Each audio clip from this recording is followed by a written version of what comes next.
Angela, today is now the first official day that we are in recession. Is that at all reflected in your postbag? Of course, and it's reflected in meetings I have, but also I'm seeking meetings with people. Last week I was talking to people representing the business community and getting some feedback from them, letting them know the sort of things that we can do as government, but asking what more can be done to help. And I think there's also some campaigns around buying British, supporting the local economy that are important. I think one of the things is people are very worried. So even people in work who are earning the same as they were before, who perhaps find some things cheaper at the moment, petrol's gone down, their mortgage has gone down, are worried about what comes next. They're worried about the future.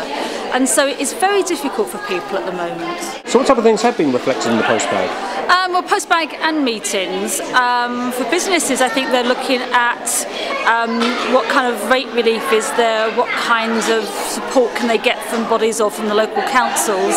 I was speaking last night to a businessman who has a small shop who's been affected by other shops opening for longer hours. A big supermarket is opening for longer hours, affecting his business. So he and I had a chat about the sort of things he can approach the council or government for help. There's people, constituents, who are perhaps not necessarily losing their jobs but getting shorter time and need a little bit of help with a mortgage. So they're telling them then, don't worry, not don't worry, but don't worry so much. There is some help available, and give them advice on what they can do.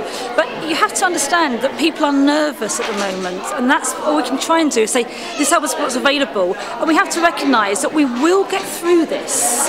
As difficult as it is now, we can't just let it take its course. We have to be active, proactive in government, in local councils, and the public as a whole, to get us through this and come out the other side. And that's hard to see when you're suffering at the moment for people. Because of your position, are you more than many other MPs more in the firing line when it comes to the blame game?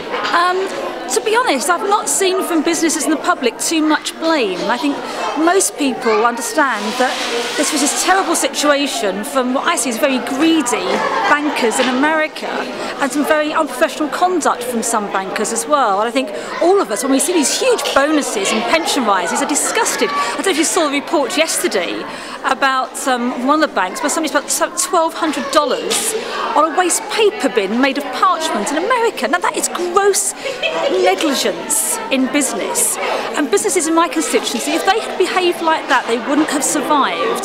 So people aren't interested in blaming, but I think most people, they just want to say, what can we do to get through this? It started in America. Nobody could have expected the consequences flowing around the world as they have, and we just need to make sure that we work with other countries to get through it.